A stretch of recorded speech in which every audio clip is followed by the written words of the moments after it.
Welcome back, ladies and gentlemen. This is Mr. Blackhammer 2021. I'm back with another video, and I'm gonna do a review on something that I should have done last month. WrestleMania Backlash. That was last month. Wait, yeah, it was last month in May 16th, and it was actually a pretty good pay-per. Pay-per was decent. This video was sponsored by JD, Monster, and all my friends and YouTubers. I got more in the way, so hit that like button. Leave a comment. I probably should have said this earlier. I know fans are going to come back into attendance. I said that in my other video. But here I'm just going to do a review on Backlash. That was last month. I plan on doing this last month. I also plan on doing a WrestleMania 37 review. I probably should have done that when it happened. But I will do that in a different video to see how many views can I get. So anyway, let's get right into it. WrestleMania Backlash that happened last month were pretty good. I believe there were like 6 or 7 matches on the card. We had Rhea Ripley defend her title. She defeated Asuka and Charlotte. It was a great triple threat match. It was decent for what it was. And then we had Rey Mysterio and Dominic won the Smackdown Tag Team titles from the Dirty Dogs, Ziggler and Robert Roode. So Rey and Dominic became the first ever father and son champions, with a great moment. The match, the way how the match, I'll get into it.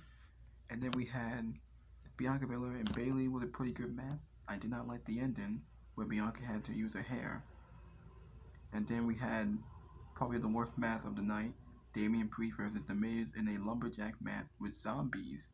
The match was awful. It was the worst match of the night. I think the less I say it, the better. And then we had the triple threat match for the WWE Champion. Bobby Lashley retains against Braun Strowman and Drew McIntyre. The match was a damn good match. It was great for what it was. Chaos everywhere. And then the main event. Actually, wait. I forgot. The pre-show had Sheamus versus Ricochet. Not much there, but I'll get into it later. And then the main event for the Universal Champion, Roman Reigns defeated Cesaro in a pretty good match. Match was great. I give it 4 or 5 stars. Match was great. That was the only match that people cared about. I'm glad that they gave Cesaro an opportunity. And Roman Reigns won clean. And then Seth Rollins and Jey Uso came out and attacked Cesaro. It was like that feud still continues. So let's get right into the show. Like I said, I am gonna be doing some wrestling reviews. So let's get right into the show.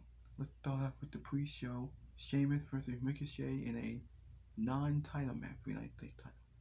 The match was decent. It was good for what it was. The match was on the pre-show. It was a non-title match. Sheamus did not defend the title. Now the way how it open challenge it's kind of different. Now he's giving guys an opportunity to beat him, to earn a title shot. I don't know why. Kind of lazy booking, like I don't know why champions have to lose. But here we are. It's sad how Ricochet being put. Now Ricochet is a great wrestler. He came out not wearing his ring gear. He came out wearing khakis and pants, and that was it. It's like he didn't give a crap about his job. He put up a fight. He put on a great match. That was alright. I don't know why the title wasn't on the line. Like the way how the booking Sheamus' title win. Sheamus hasn't really done anything with that title except fight the same people like Humberto and Ricochet. And that's it. The match was decent. It was good for what it was. But man, it kind of lazy booking. I mean, Sheamus will probably lose it to I don't know who. But yeah, it was a good pre-show match. And now finally we get into the main card. The opener was for the Raw Women's Champion, Rhea Ripley, Charlotte Flair, and Asuka. I think we all knew that Rhea was gonna retain here. And the reason why Charlotte was added was so Asuka can eat the pinfall. I think we all knew Asuka was gonna eat the pinfall because it was setting up. Because at Hell in a Cell, it's setting up for Charlotte versus Rhea. And is Charlotte gonna win the title? I don't know. The way how they're booking Rhea Ripley, she's not being booked at all. She's being booked like crap on the main roster. Her terrible promos, she's not that great in the ring. Charlotte Flair being shoved down her throat. Charlotte, she is a heel. I don't know if Rhea's a heel or not. She had terrible scripted promos. I'm like, the match was supposed to be Asuka and Rhea, but Charlotte got added. Even though she was suspended on Raw, she came back a week later, granted the title shot for absolutely no reason, apologized to the referee, and then she demanded the referee to apologize to her, which I don't know why. So Asuka eat the pinfall. Asuka is buried. For all the people say, oh, Asuka deserves better. Asuka is buried. Asuka didn't do anything with that title last year. Asuka's title reign will go down one of the worst title reigns ever. Asuka didn't defend it on pay-per-view for 8 months. And then she was in a tag team with Charlotte. And who did they book the strongest when Asuka was Women's Champion? They booked Charlotte Flair. Asuka kept getting pinned every week. So yeah, this map was pretty good. I will say that like Charlotte and her doing the moonsault was awful. Might one of the worst moonsaults she ever done. Might well take it out of your arsenal. And then Charlotte tried to pin both women. Listen, Charlotte's not Woman Reigns. She tried to pin both of them at the same time. She's not Woman Reigns. Charlotte being shoved down the throat. No one cares that Charlotte is a heel. How many times have we seen that before in WWE? So yeah, the map was good for what it was. Rhea, she pinned Asuka. Asuka took the pinfall. There was not much of a review here. It was okay, it was decent. And then we had the Smackdown tag team titles with Dolph Ziggler and Robert Roode, the Dirty Dogs versus Rey Mysterio and his son Dominic Mysterio. And the way how this match was booked, I didn't think that Rey and Dominic were gonna win. I thought they were gonna lose, and it sets up for the match at Hell in a Cell. And like the way how the match was booked, I mean, Dominic was taken out back days on the pre-show. Ziggler and Roode beat him up on the pre-show. He was taken out. And then it left a 2-2-on-1 match with Damian and Rey Mysterio. And Dominic came back at the end, made the save, and the match was dragged on for 10 minutes. Now, I thought that they were going to lose, but Rey and Dominic got the win. Yeah, Rey and Dominic got the win. Match was good. That was a great match. I think the match dragged on a little bit too long. But to me, it made no sense for them to win the title. I thought they were going to lose. It made no sense for them to win the titles. I feel like that they should have won the titles at WrestleMania. Because at Backlash, they made such a big deal over Rey and Dominic, the first ever father and son tag team. Yeah, they made such a big deal over that. So, the same thing with the women match. Don't forget on the Go Home show on Smackdown, Tamina and Natalya beat Shayna and Nia for the women's tag team titles. And they made such a big deal on Tamina Snuka winning her first championship in WWE. Yes, her first championship. I'm not going to count the 24/7 title because that title is a joke. But yeah, I don't know why they didn't do this at WrestleMania. And I do agree with a lot of people saying that the SmackDown tag team title should have been at WrestleMania instead of the tag team turbo match. But here we are. That was the only title change on the show. The match was good. The one thing I didn't like is that Rey Mysterio kicked out of Dolph Ziggler's finisher, the zigzag, which was kind of BS. Dolph Ziggler has hit that zigzag, a move that won him so many championships, and here it kicked out like a regular move. I didn't like that at all. But yeah, the match was pretty good. And then they cut a promo, and they're happy that they made history, first ever father and son.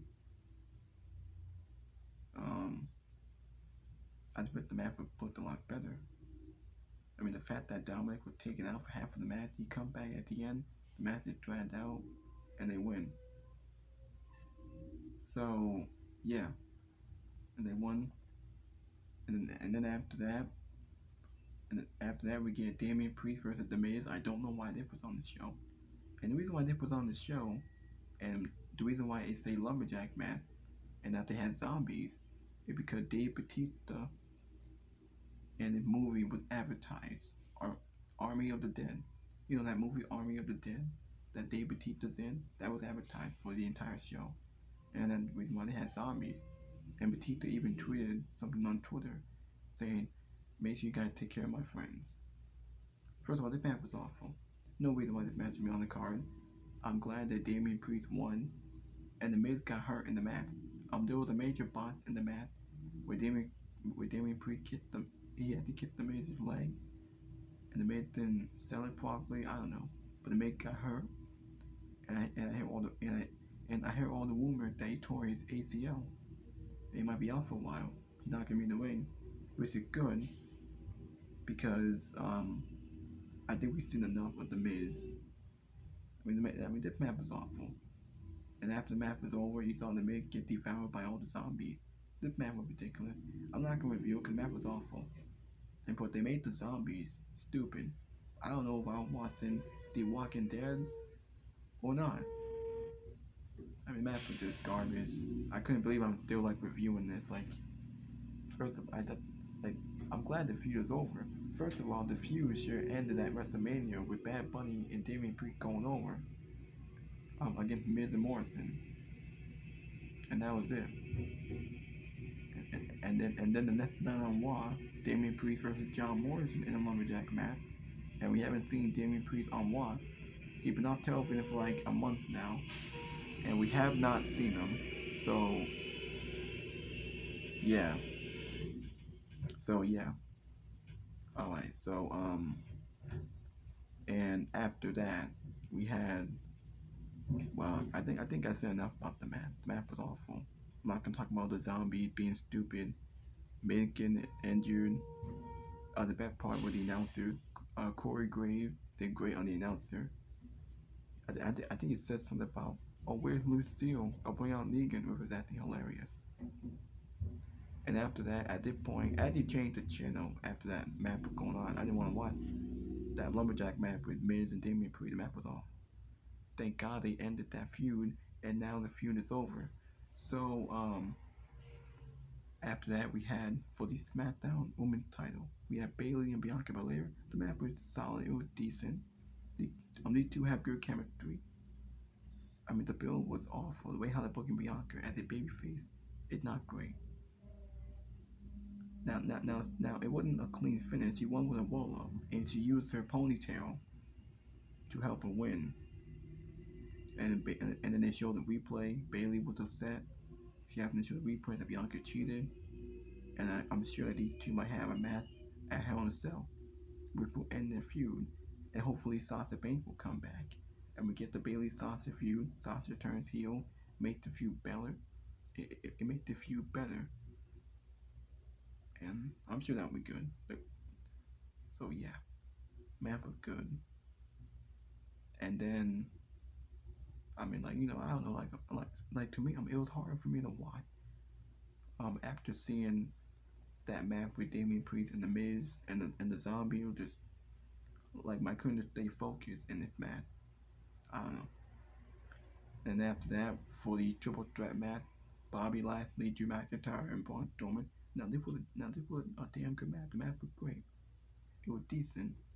Now, even though the build was terrible, and nobody really cared really, like people didn't know why Drew McIntyre got another rematch, and Braun Strowman was added so we can eat the pinfall.